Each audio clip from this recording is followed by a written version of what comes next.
Hi friends, मैं हूं आपका फ्रेंड नमीश निगोती एडवोकेट और आप देख रहे हैं मेरा YouTube channel legal advice for everyone.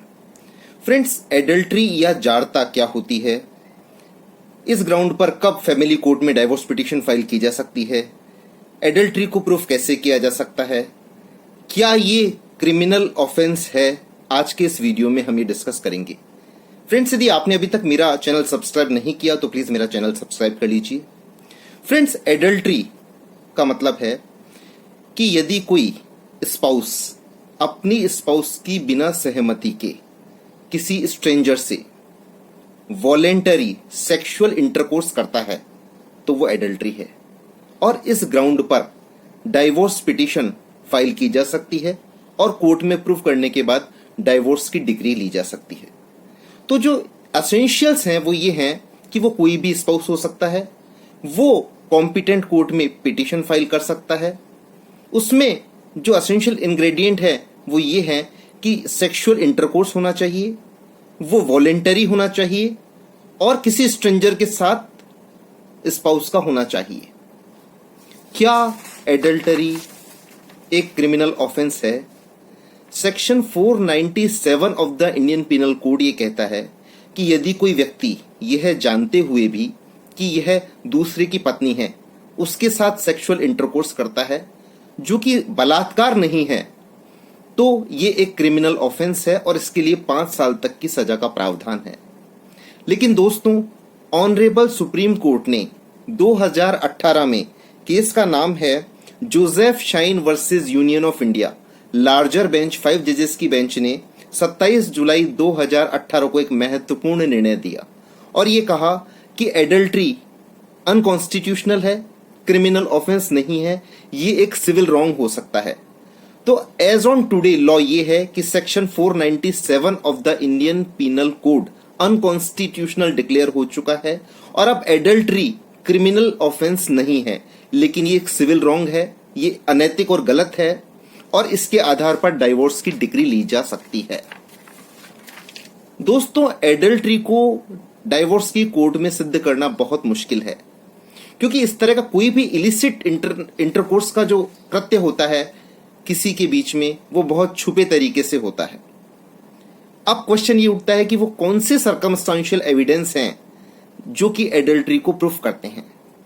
तो इससे पहले कि हम जाने कि वो कौन कौन से ग्राउंड्स हैं जो एडल्ट्री की पिटीशन में प्लीड किए जाने चाहिए या जिनके आधार पर अभी तक कोर्ट्स ने जजमेंट्स के आधार पर एडल्ट्री को माना है, हम ये देखते हैं कि एडल्ट्री की पिटीशन डाइवोर्स लेने के लिए किस तरह ड्राफ्ट की जानी चाहिए। तो यदि कोई एग्रीव्ड स्पाउस है और वह अपने स्पाउस के विरुद्ध एडल्ट्री या जाड़ता के आधार पर डाइवोर्स चाहता है तो उसको एक पिटीशन कॉम्पिटेंट ज्यूरिसडिक्शन वाले फैमिली कोर्ट में ड्राफ्ट करके फाइल करनी चाहिए। ड्राफ्टिंग में सबसे पहले कोर्ट का पूरा नाम लिखें, फिर प्रार्थी अपना नाम लिखे, फिर विपक्षी के रूप में अपने स्पाउस को पार्टी बनाए और वो एडल्ट्री करने वाले व्यक्ति को भी पार्टी बनाए जो आपकी स्पाउस के साथ एडल्ट्री करता है। ऑनरेबल कर्नाटका हाईकोर्ट ने अरुण कुमार अग्रवाल वर्सेस राधा अरुण में 2 महत्वपूर्ण व्यवस्थाएं दी कि एडल्ट्री करने वाला केवल इस आधार पर पार्टी से डिलीट नहीं हो सकता कि उसके विरुद्ध कोई अनुतोष नहीं चाहा गया है।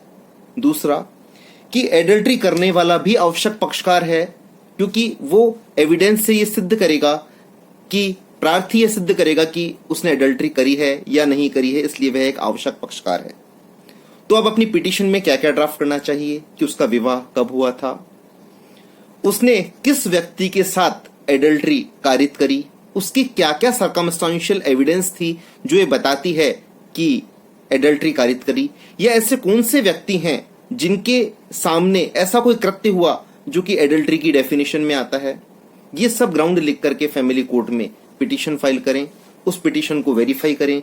पिटीशन में ये लिखें कि डाइवोर्स की डिग्री प्राप्त करने के लिए ऐसी कोई दुर्भी संधि नहीं है जिसके कारण इस ग्राउंड को डाइवोर्स पिटीशन का ग्राउंड बनाया जा रहा है। पिटीशन में यह भी लिखें कि इस प्रकार की कोई पिटीशन पूर्व में फाइल नहीं की गई है। तो ये सब लिखने के पश्चात फैमिली कोर्ट में, कॉम्पिटेंट ज्यूरिसडिक्शन वाले कोर्ट में पिटीशन फाइल करें। सबसे महत्वपूर्ण है circumstantial oral evidence and cross examination.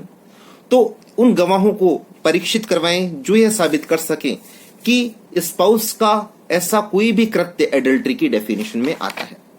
Question ये है कि वो कौन कौन से कृत्य हैं जिनके आधार पर कोर्ट ने यह माना कि ऐसा करने वाले कृत्य, ऐसा कृत्य एडल्ट्री की डेफिनेशन में आते हैं। तो फ्रेंड्स, अनेक न्यायिक दृष्टांतों में माननीय न्यायालयों ने माना कि यदि वाइफ बिना एक्सप्लेनेशन के काफी एक अरसे के लिए घर से बाहर रहे और किन्हीं स्ट्रेंजर्स के साथ पाई जाए तो ऐसा माना जा सकता है कि वो एडल्ट्री का अपराध करती है। फिर मिडनाइट में किसी स्पाउस को किसी बेडरूम में कॉम्प्रोमाइज पोजीशन में देखा जाए तो माना जा सकता है कि वो एक एडल्ट्री का ऑफेंस है। फिर किसी स्पाउस का किसी स्ट्रेंजर के साथ ईमेल, लेटर, व्हाट्सएप में इलिसिट रिलेशंस को एडमिट करना माना जा सकता है कि उनमें एडल्ट्री के रिलेशंस हैं। फिर कोई इंडिपेंडेंट विटनेस ये कोर्ट में एविडेंस दे कि मैंने इनको इस परिस्थितियों में कॉम्प्रोमाइजिंग पोजीशन में दोनों को देखा था तो माना जा सकता है कि एडल्ट्री का ऑफेंस हुआ था। और यदि वाइफ 12 महीने बाद स्पाउस बच्चे को जन्म दे और 12 महीने तक हस्बैंड और वाइफ का कोई संपर्क नहीं हुआ हो तो ऐसा माना जा सकता है कि एडल्ट्री का ऑफेंस कारित किया है। कौन से कृत्य एडल्ट्री की डेफिनेशन में नहीं आते हैं? विभिन्न न्यायिक दृष्टांतों में विभिन्न न्यायालयों ने यह माना कि यदि वाइफ का रेप हो जाता है तो वो एडल्ट्री नहीं है। यदि वाइफ इंटॉक्सिकेशन की अवस्था में है या अनसाउंडनेस ऑफ माइंड की अवस्था में किसी के साथ सेक्सुअल इंटरकोर्स कर लेती है तो वो एडल्ट्री की डेफिनेशन में नहीं आता। यदि किसी स्पाउस का किसी रेस्टोरेंट में, किसी कैबिन में किसी स्ट्रेंजर को एक दूसरे को टच करते हुए पाया जाता है तो वो एडल्ट्री की डेफिनेशन में नहीं आता। एक बेडरूम में यदि अदर फैमिली मेंबर्स भी हैं और एडल्टर भी है तो भी वो एडल्ट्री की डेफिनेशन में नहीं आता। और यदि हस्बैंड बहुत लंबे समय बाद एडल्ट्री के आधार पर पिटीशन लगाता है तो कोर्ट्स उसको वेटेज नहीं देती। तो इस तरह से एडल्ट्री की पिटीशन फाइल की जानी चाहिए और इसमें सबसे महत्वपूर्ण है सर्कमस्टांशियल एविडेंस और एडल्ट्री को प्रूफ करना। तो इसके लिए इंडिपेंडेंट विटनेस होने चाहिए जो ऐसे सर्कमस्टांसेस बताएं कि एडल्ट्री कारित हुई है। इस आधार पर एडल्ट्री के को ग्राउंड बनाकर डाइवोर्स लिया जा सकता है। धन्यवाद। Thank you friends.